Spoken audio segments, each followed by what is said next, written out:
where the light begins. Some of my clearest memories of twilight are not sunsets. They are kitchen lights. My mother would sit at our table with a cup of tea, speaking Mandarin in a voice that seemed to carry entire histories. She would ask me simple questions, like, 你吃了吗? Yes. 学校里怎么样? Good. But then she would say something longer, something that required more than vocabulary, something that required moving between two ways of thinking. And I would do what so many immigrant children learn to do.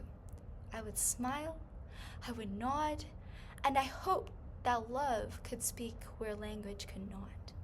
When I first read Busan's haiku about a candle passing its light to another candle in the spring twilight, I realized something.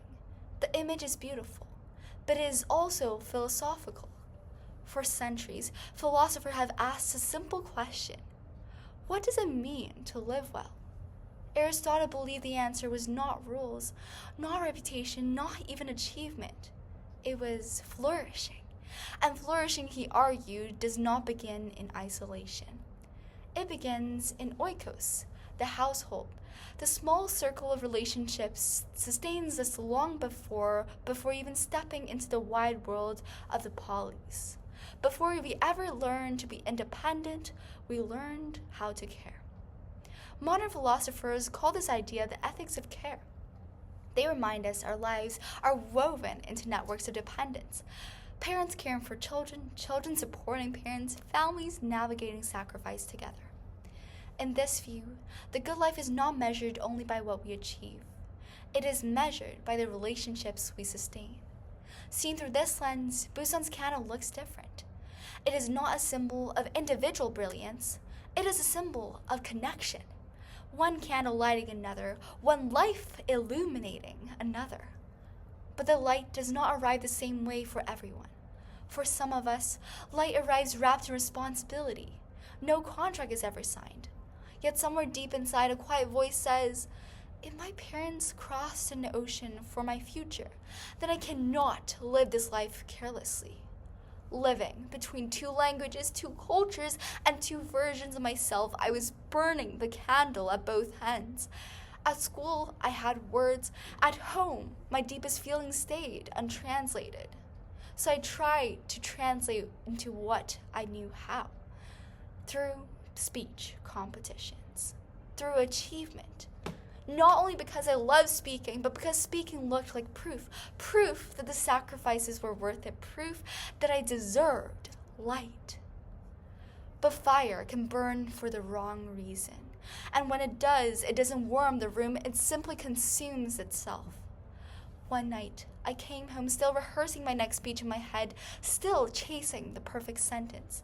My mother looked at me quietly and asked, 你还好吗? It wasn't about trophies. It was about whether I was okay. And in that moment, I realized something. I had been treating light like a receipt, as if love had to be paid back. But the haiku never said the light was borrowed. It says the light is transferred. And a transfer of light does not mean it's a debt to pay. It is a life to continue. So I forgave my parents for the wrongs they never committed. I accepted their light into my life. And I grieved the years we lost to that quiet distance between us, a distance neither of us created, yet both of us had to live within. Slowly, I began the hardest translation of all, turning achievements back into relationship. I began to see my public speaking not as proof, but as a bridge across that impossible distance between my parents and me. So I practiced one phrase in Mandarin, again and again, until one day it finally came out right. 我爱你. I love you. I am only one candle, and the light I carry is a gift. But I will not burn myself out trying to prove I deserve it. Instead, I will flourish, because a family is not a competition of candles trying to burn the brightest. It is a quiet circle of flame keeping each other alive.